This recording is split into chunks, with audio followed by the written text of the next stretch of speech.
How many times have you heard someone say, Sony colors are absolute trash? and Canon's color science is amazing?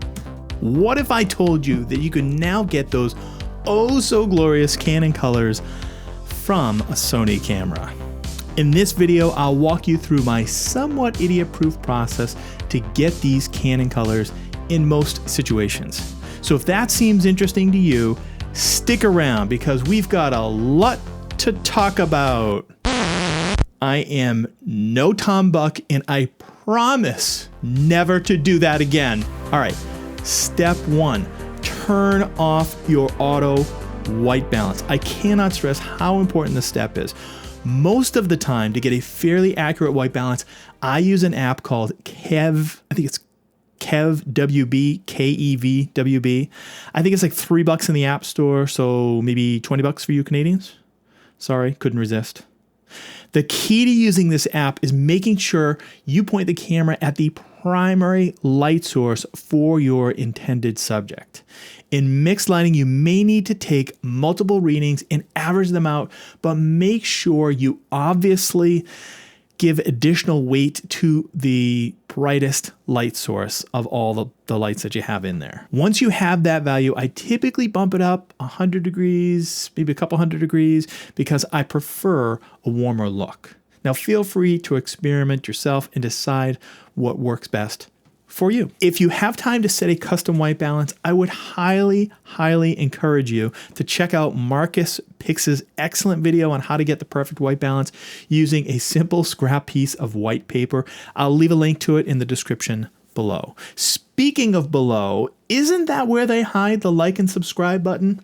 If you are getting at least some value out of this, feel free to hit both. It really does help the channel. Thank you for that. Where was I? Yes, white balance. Alternatively, you can use a color checker, which is what I typically use.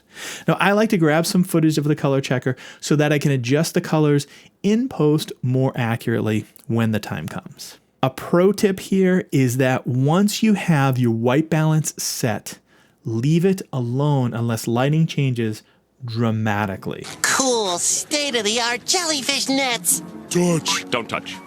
If you are constantly changing your white balance, it will be extremely difficult to get the footage to match later. All right, step two. Now that you've got your white balance dialed in, it's time to make sure that your exposure is properly set. Unfortunately, Sony cameras don't offer waveforms or false color, so we have to rely solely on zebras and histograms to get us a workable exposure. Now, notice I said workable, not perfect. For the sake of this tutorial, let's assume that we're shooting an S-Log3 422 10-bit color, which is the format that most modern Sony cameras shoot in. Now, the cool thing about these newer Sony cameras is that they allow you to upload LUTs directly to the camera so you can see in real time what the end result will look like. Now, this next step is very important.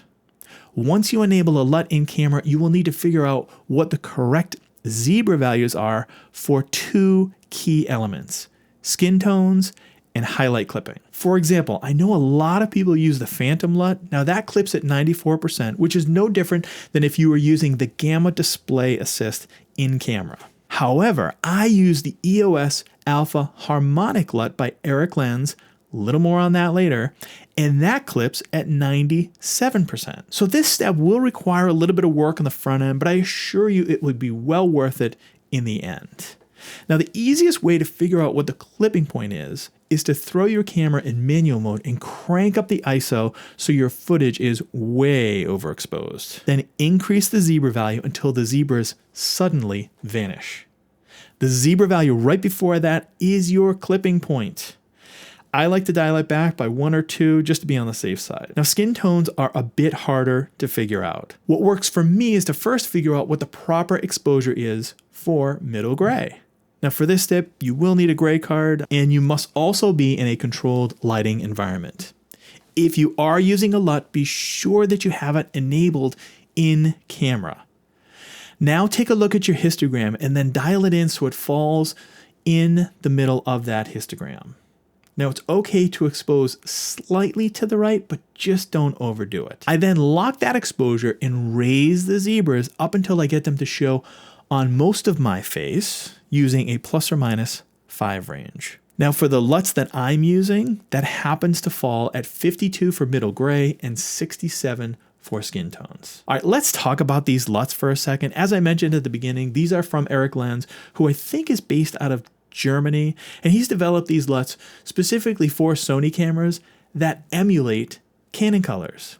Now, during the conversion process, they also color correct the footage. It's almost like they're two LUTs in one, a color correction LUT and a Canon quote-unquote look.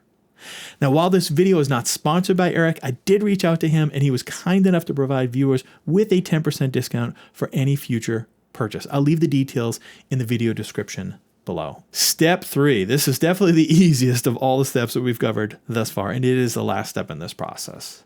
Once you have downloaded your footage, add them to a timeline in your editor of choice.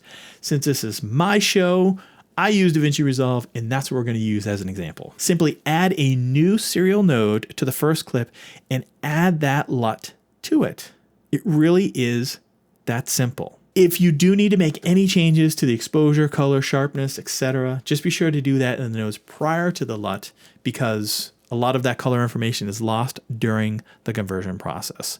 And once you have that dialed in on that first clip, you can basically select all of the clips in there and apply that grade to all of the other clips. And you're essentially done. So what do you think? Was this helpful? Let me know down in the comments where I screwed up and if I missed some critical steps somewhere, which I'm sure I did.